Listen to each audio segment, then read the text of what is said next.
Chapter 1. Si Luis Edward Cervantes o Luis sa kanyang mga kaibigan ay isang kilalang businessman. Bukod sa sarili niyang negosyo ay pinamamahalaan din niya ang malaking kumpanyang iniwan sa kanya ng yumaong lolo. Tuso siya at isang matinik na negosyante. Pero bukod sa pagiging matinik na negosyante ay matinik din siya sa mga babae. Kilala din siyang mainitan ng ulo at maiksi ang pasensya sa mga taong kinukupitan siya. Pero pagdating kay Ivana Monique Gonzaga ay para siyang maamong tupa. Hindi siya nagpapakita ng pangit na ugali dito, dahil natatakot siyang ma-turn off ito sa kanya. Matagal na niyang gusto ang dalaga.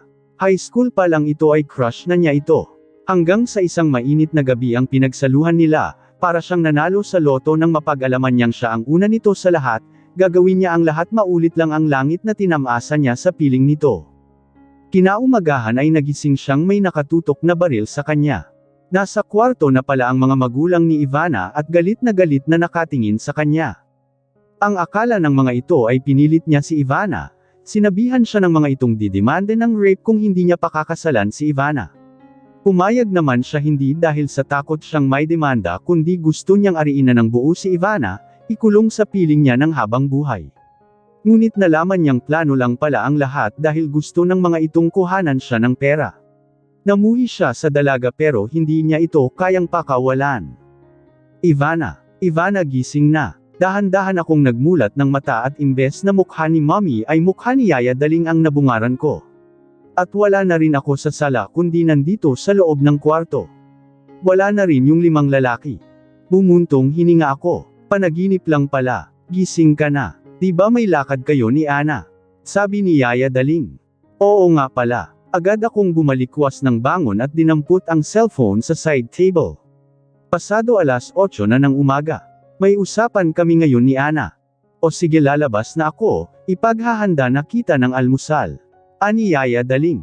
Wag na Yaya, sa labas na lang ako kakain dahil baka malate pa ako sa meeting place namin ni Ana. Sige ikaw ang bahala. Lumabas na si Yaya Saling at naiwan na akong mag-isa sa kwarto. Muli akong bamantong hininga at mabigat ang loob na tumayo na mula sa kama. Kinuha ko ang tuwalya at pumasok na ng banyo. Pumikit ako at tumangala. Pumagsak sa mukha ko ang tubig galing sa dutsya. Pumalik sa isipin ko ang panaginip. 8 taon ako noon nang sabihin sa amin ang masamang balita na patay na si Daddy. Naaksidente siya. Sumalpok ang sasakyan niya sa isang 10-wheeler truck. Pumalik na lang sa bahay si Daddy na nasa loob na ng kabaong. Labis ang hinagpis ko noon. Kami ni Mommy. Hanggang ngayon nga ay pakiramdam ko ay parang kahapon lang nangyari iyon. Pagkatapos kong magbihis at magpatuyo ng buhok ay bumaba na ako. Yaya Daling si Mommy po. Tanong ko kay Yaya Daling na nasa kusina at naghuhugas ng tasa. Abay hindi pa umuwi mula kagabi. Napabuntong hininga ako at napailing na lang. Malamang ay pamarty na naman si Mommy kagabi kasama ang boyfriend niya at mga amiga niya. Nasanay na lang ako sa kanya. Yaya mauna na po ako. Pakisabi na lang kay Mommy pag uwi niya. Paalam ko kay Yaya Daling. O sige mag-iingat ka. Kinuha ko ang susi ng kotse sa sling bag ko at sabay na kaming lumabas ni Yaya Daling. Dumiretso na ako sa garahe at binuksan ang pinto ng may kalumaan ng kotse. Si Yaya Daling naman ay binuksan na ang kalaw-angin na naming gate. Inatrust ko na palabas ng gate ang kotse.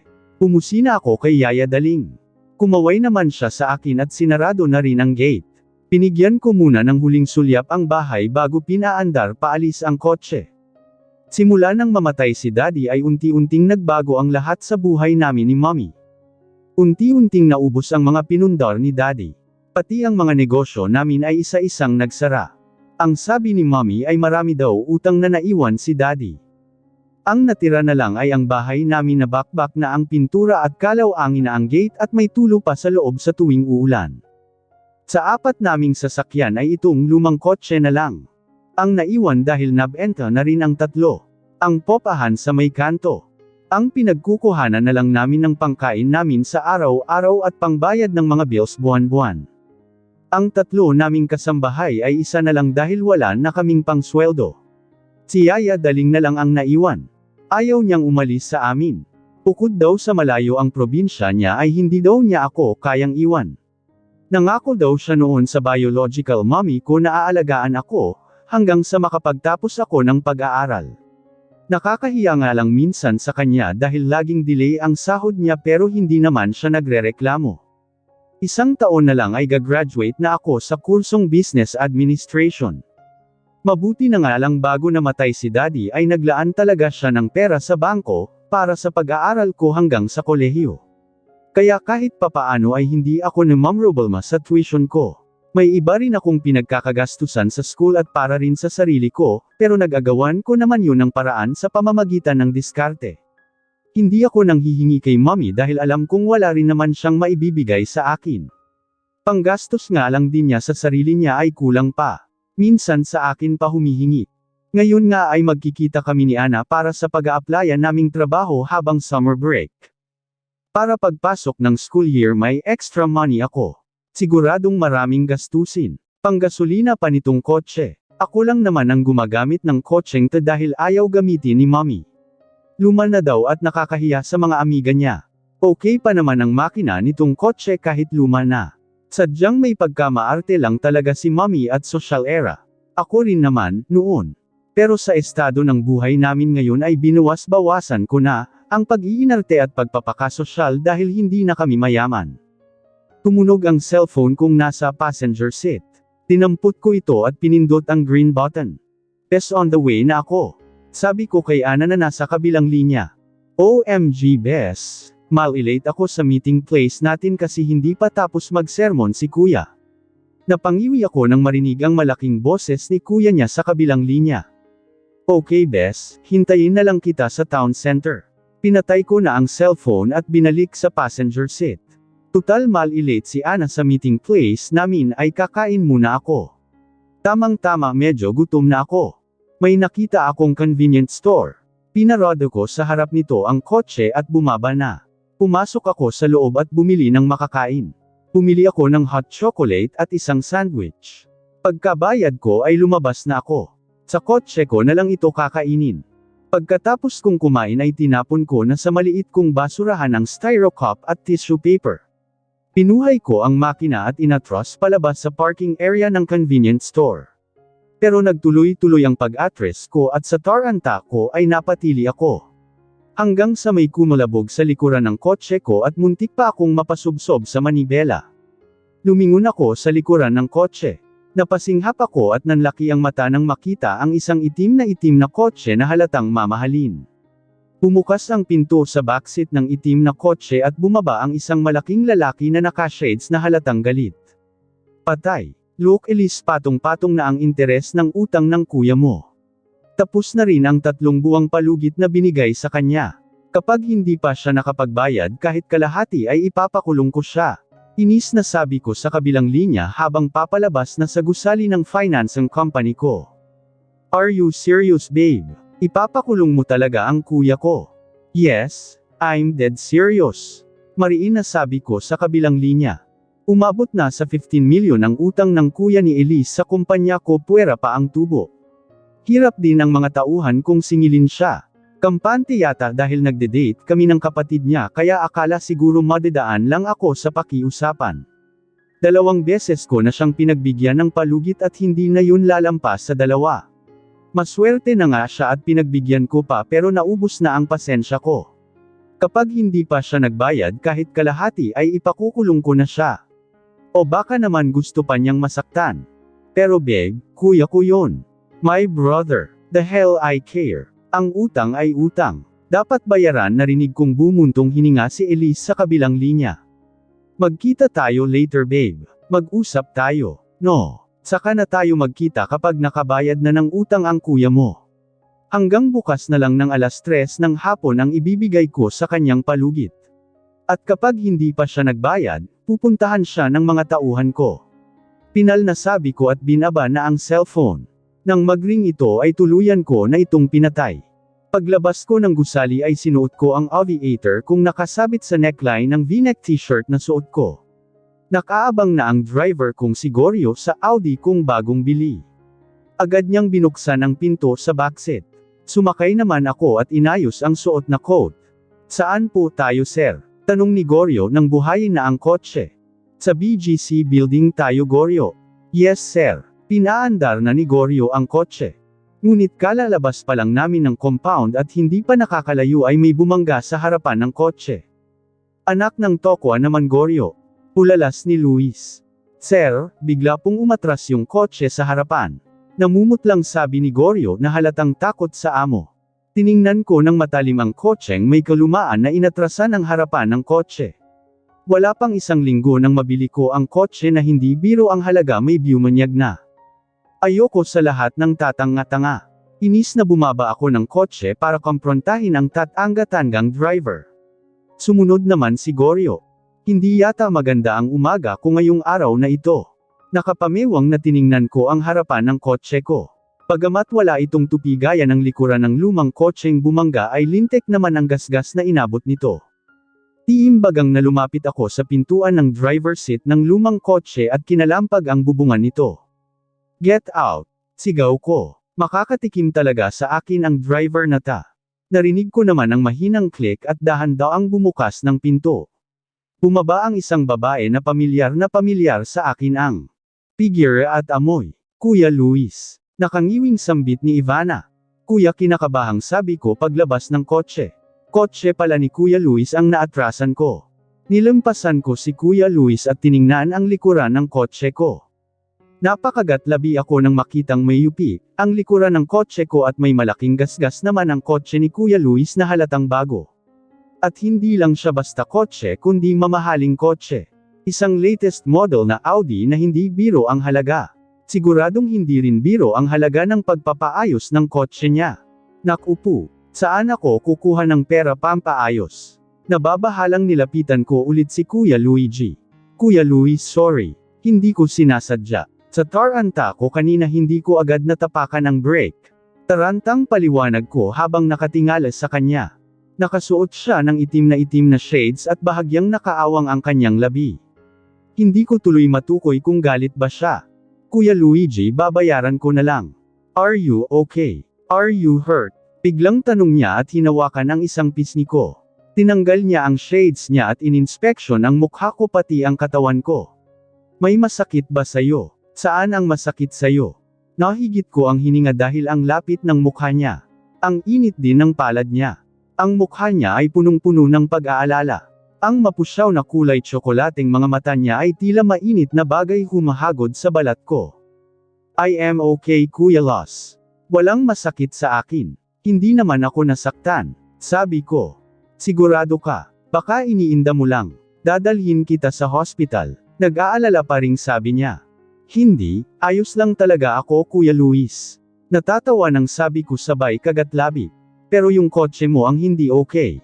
Sorry talaga. Di ko sinasadya. Nakangiwing sabi ko. Nah, it's okay. Wala kang kasalanan. Kasalanan ng driver ko hindi tumitingin sa daan.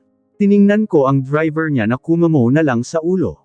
Kasalanan ko naman talaga. Ganito na lang Kuya Luis, babayaran ko na lang ang pampaayos sa gasgas ng kotse mo. Sabi ko. Pero ngayon pa lang memorable na ako kung saan kukuha ng pera. May pera naman akong nakatabi pero nakalaan na yun sa ibang bagay. Wag mo nang isipin yun Ivana, ako nang bahala dyan. Maliit na bagay lang yan importante okay ka. Mabait na sabi niya at ngumiti pa sa akin. Nako, nakakahiya naman Kuya Luigi. Bago pa naman ang kotse mo tapos nagasgasan ko lang. Babayaran ko. Panipi. Hindi na nga. Ayos lang ang kotse ko ako nang bahala dyan. Pati na rin yung kotse mo ako na ang magpapagawa. Ha, nako, wag na Kuya Luis mas lalong nakakahiya. Tigas tanggi ko. Ayaw na nga niyang pabayaran ang nagasgas kong kotse niya tapos siya pa, ang magpapagawa ng kotse ko. Sobrang nakakahiya talaga. Wag ka nang mahiya, para namang hindi tayo magkakilala. Ako na ang magpapagawa niyan. Pamimilit pa rin niya, at sa hitsura niya ay talagang hindi siya magpapatalo. Napanguso na lang ako sa hiya. Magkakilala nga kami pero hindi naman kami close. Isa kasi siya sa mga kaibigan ni Kuya Alden na kuya ni Ana. Lagi ko siyang nakikita kapag pumupunta ako sa bahay nila Ana. Nakakahiya naman. Wag ka nang kumontra ako nang bahala okay. Putol niya sa sasabihin ko at commendat pa. Nag-init tuloy ang mukha ko. Teka, saan ka pala pupunta? Tanong niya. Magkikita kami ni Ana sa town center. Sagot ko sabay tingin sa suot na relo. Pasado 9:00 na. Sigurado nandun na si Ana sa meeting place namin. Ganun ba? Sige, ihahatid na lang kita. Ibigay mo na lang ang susi ng kotse mo sa driver ko para ihatid niya sa auto repair shop. Mungkahi niya. Agad-agad. Ulalas ko. Tumawa siya. Oo naman. Akin na susi mo. Aniya sabay lahad ng kamay. Napakagatlabi naman ako at nagdadalawang isip. Nahihiya talaga ako eh.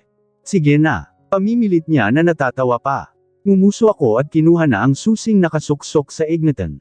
Kagatlabing binigay ko ito sa kanya. Inabot naman niya ito sa driver niya at inutusang dalhin sa auto repair shop. E paano po kayo sir? Tanong ng driver. Ako nang bahala. Tumango ang driver at nag-excuse sa akin para pumasok sa kotse ko. Wala na akong nagawa kundi kunin na lang ang sling bag ko, cellphone at ang plastic envelope. Hinatid ko na lang ng tanaw ang kotse kung minaneho ng driver ni Kuya Luis. Doon ko lang din napansin na nakatingin na pala sa amin ang ilang mga taong dumaraan. Ang ilan pa nga ay pinipicturean ang kotse ni Kuya Luis. Let's go Ivana, saad sa akin ni Kuya Luis at hinawakan ako sa siko. Para namang may dumaan na kuryente sa balat ko dahil sa paghawak niya. Pero hindi ko naman nagawang bawiin, ang siko kong hawak niya at nagpatianod na lang sa kanya patungong kotse. Pinagbuksan niya ako ng pinto at alayang umupo sa shotgun seat. Namangha ako sa hitsura ng loob ng kotse niya. Malawak sa loob at itim lahat ang kulay. Malambot ang upuan. Mabango din at malamig. Iba talaga kapag mamahalin ang sasakyan. Umayos na ako ng upo at kinabit na ang seatbelt nang makapasok na sa driver seat si Kuya Luis.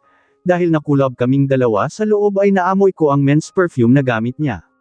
Mabango ito at lalaking-lalaki ang amoy pero hindi naman masakit sa ilong. Halatang mamahalin din ang perfume niya, iba talaga ang mayaman na bibili ang lahat kahit gaano pa kamahal. Lalo na si Kuya Luis na bilyonaryo. Pinaandar na ni Kuya Luis ang kotse at binaybay na ang kahabaan ng kalsada, ihahatid niya ako sa town center.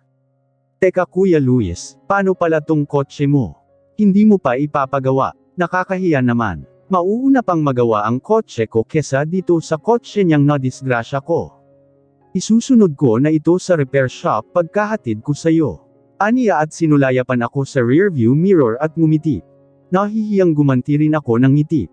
Thank you Kuya Luis. Nakakahiya talaga sayo. Sabi ko naman sayo wag ka nang mahiya sa akin. Muli niya akong sinulyapan. Kumagat-labi naman ako at bahagyang yumuko. Hindi ko naman may iwasang mahiya sa kanya. Naperwisyo ko siya tapos ayaw pa niyang magpabayad. Sobrang bait talaga niya. Hindi lang siya mabait gwapo pa. Lahat naman ng mga kaibigan ni Kuya Alden ay mga gwapo. Matatangkad at may matitipunong pangangatawan. Noong nagpaulan yata ng kagwapuhan at kakisigan ang Diyos sa mga kalalakihan ay gising sila. Pero sa lahat ng mga kaibigan ni Kuya Alden ay si Kuya Luis ang palaging nakangiti sa akin at palagi akong binabati kapag nakikita ako. Kaya bait na bait ako sa kanya. Mababait din naman yung iba nilang mga kaibigan kahit si Kuya Matias na hindi pala ngiti. Siya nga pala, wala pala akong number mo.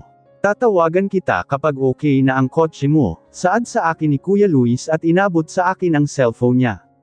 Kinuha ko naman ito at kunot noo siyang tiningnan. Pakilagay na lang ng number mo. Nakangiting sabi niya. Oo nahihiya pang sabi ko at binuhay ang cellphone niya. Pati cellphone niya mamahalin. Latest model ito ng kilalang brand na cellphone. Pagkatapos kong save ang number ko ay binalik ko na sa kanya ang cellphone niya. May pinindot-pindot pa siya. Bigla namang nagring ang cellphone kong hawak ko. Kumunot ang noo ko nang rumahistro ang numerong hindi ko kilala. That's my number. Save it, saad ni Kuya Luis na nakangiti pa rin. Oh, okay. Natatawang Avenue ko na rin ang number niya. Kamusta ang pag-aaral? Tanong niya. Nagkibit balikat ako. 4th year college na ako sa pasukan, 1 taon na lang graduate na ako. Sagot ko. Oh I see. Ang bilis talaga ng panahon. Parang kailan lang high school ka pa lang. Oo nga eh. Pero di bale 1 taon na lang ang pagtitiis ko tapos na akong mag-aral at maghahanap na ako ng trabaho. Excited na nga akong graduate. Tapos mag-apply ako sa malalaking kumpanya. Business ad ang course mo di ba? Tumango-tango ako. Medyo nagtaka pa ako kung bakit alam niya. Baka siguro na ikwento ni Ana. Gusto mong sa kumpanya ko magtrabaho. Iha-hire kita agad. Alok niya. Nanlaki naman ang mata ko. Talaga. Kilala ang kumpanya ng pamilya niya na isa sa pinakamatanda at nananatiling namamayagpag na kumpanya sa bansa. Pagmamay-ari nila ang nangungunang telecom company sa bansa. Pero bukod sa kumpanya ng pamilya niya na siya na, ang humahawak ay may sarili din siyang kumpanya. Isang finance company naman. Oo naman. Kapag nag-apply ka sa kumpanya ko tatanggapin kita agad. Ngumuso ako. Sabi mo yan ah. Tumawa siya. Oo nga. Gusto mo ngayon palang magtrabaho ka na sa kumpanya ko eh. Ako naman ang natawa. Di pa ako tapos mag-aral no. Excited na akong magtrabaho pero syempre magtatapos muna ako. Tumango-tango naman siya. Tama, magtapos ka muna, basta pagka-graduate doon ka sa kumpanya ko mag-apply ha. Natatawang tumango na lang ako, gagawin ko talaga yun. Mag-apply ako sa kumpanya niya pagka-graduate ko. Gusto ko kasi magkatrabaho agad para makapag-ipon. Gusto kong ipaayos ang bahay namin alang-alang kay daddy. Gusto kong bumalik ang dating hitsura ng bahay. Thanks Kuya Luis. Super bait mo talaga sa akin. Sabi ko at ngumiti sa kanya. You're welcome, ikaw pa. Di ka na iba sa akin. Aniya at commendat pa sa akin. Nag-init naman ang mukha ko. Di ko maintindihan kung bakit tila may pamitik sa dibdib ko at bumilis ang tibok ng puso ko. Humugot ako ng malalim na hininga at umayos ng upo.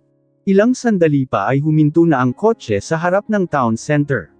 Nakita ko na nga ang kotse ni Ana na nakapark.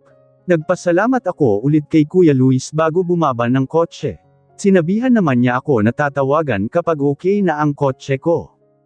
Bes, sorry na late ako, hinging paumanhin ko kay Aya at dinala ang upuan sa tapat niya. Nilapag ko ang plastic envelope sa ibabaw ng mesa. Kinumpas-kumpas naman ni Ana ang kamay. Habang sumisipsip sa straw ng milk tea niya. Okay lang bes, medyo kara-rating ko nga lang din. Sabi niya at inusod sa akin ang isa pang milk tea.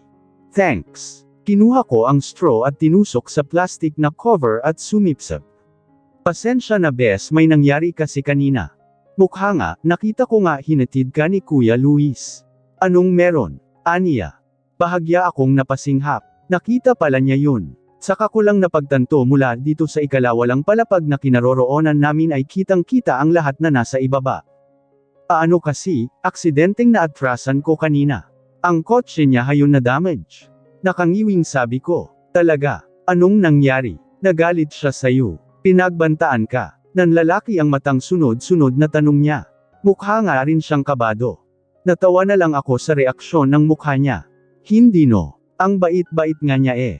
Hindi niya ako siningil sa gasgas ng kotse niya. Pinadala pa niya sa auto repair shop yung kotse kong niyupi at sagot niya daw. Tapos hinatid pa niya ako dito. Napaawang ang labi ni Ana.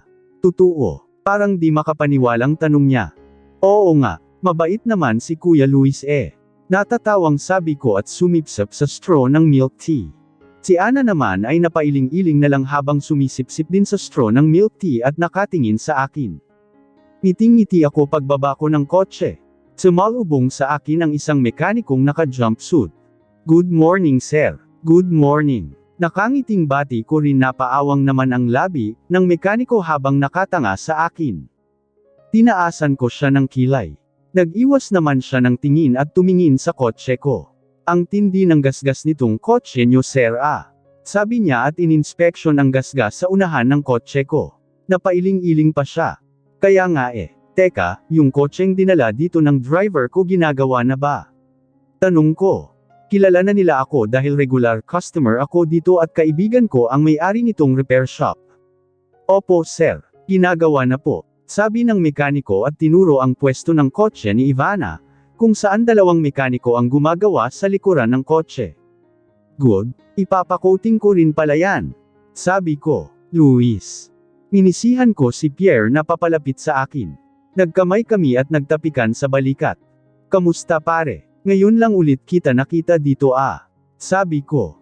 Ngumisi si Pierre. Ngayon mo lang ako nakita kasi ngayon ka lang ulit nagpakita dito. Si Pierre ay isa ring mekaniko at may-ari nitong auto repair shop. Hindi ito basta-bastang auto repair shop lang kundi isang high-class auto repair shop. Kumpleto sila sa serbisyo at mga pulido, gumawa ang mga mekaniko. Mga bigatin din ang mga regular customer. Dito rin nagpapagawa ang mga kaibigan ko. Napahimas ako sa batok. Na-disgrasya kasi ang Audi ko Naatrasan. Sabi ko at namaywang. Nilapitan naman ni Pierre ang harapan ng kotse ko at sinalat ng kamay ang malalim na gasgas. Ang tindi nito Ang swerte ng Bumanyag. Puti hindi mo binaril. Nakangising sabi niya. Umisi lang din ako at umiling. Lumitaw sa isip ko ang magandang mukha ni Ivana na takot kanina at namumutla. Kung naiba-ibang tao yun malamang nakatikim na sa akin. Pero si Ivana yun. Teka yun bang kotseng dinala ng driver mo na yupi ang likuran ang nakadisgrasya dito? Tanong pa ni Pierre. Tumango-tango naman ako. Umisi na naman si Pierre. Tapos pinagawa mo pa. Himala. Ang bait mo yata ngayon pare. Nag-iba ka na ba ng relihiyon? Tarantado. Kilala ko kasi yung nakadisgrasya. Hulaan ko, babae. Umisi ako at umiling-iling. Hinagis ko sa kanya ang susi. Nasalo naman niya ito. Ikaw na ang bahala dyan pare. Sabi ko at pinuntahan ang kotse ni Ivana na ginagawa ng dalawang mekaniko. Morning boss. Bati nila sa akin. Tinanguan ko naman sila. Tingnan nyo na rin ang makina niyan baka may palya rin. Mahirap na. Tapos ay coating nyo na rin. Ayusin nyo, malaki tip nyo sa akin. Yes boss. Halos sabay na sabi ng dalawang mekaniko na halatang lalo pang ginanahan sa ginagawa. Binalikan ko naman si Pierre na karga-karga na, ang anak niyang lalaki at hawak naman sa isang kamay ang panganay na anak na babae. Napangisi ako at napailing. Dati makina ng mga sasakyan at babae lang, ang inaatupag niya ngayon may pamilya na siya at halatang masaya na sa buhay. Paglapit ko sa kanila ay pinagmano pa niya sa akin ang dalawa niyang anak. Nailang pa ako dahil first time na may nagmano sa akin. Ang anak ni Jace na baby pa ay kiss sa pisngi ang binibigay sa akin. Tumawa pa si Pierre. Kung wala lang ang dalawa niyang anak minura ko na siya. Maya-maya pa ay dumating na ang driver kung si Goryo dala ang Land Rover ko. Nagpaalam na ako kay Pierre at sa mga anak niya. Siya na ang bahala sa kotse namin ni Ivana. Lumapit na ako sa sasakyan at agad namang binuksan ni Goryo ang pinto sa backseat. Sumakay naman ako at sinenyasan na si Goryo na pauserin na ang sasakyan. Bigla ay para akong nagkaroon ng ganang magtrabaho ngayon.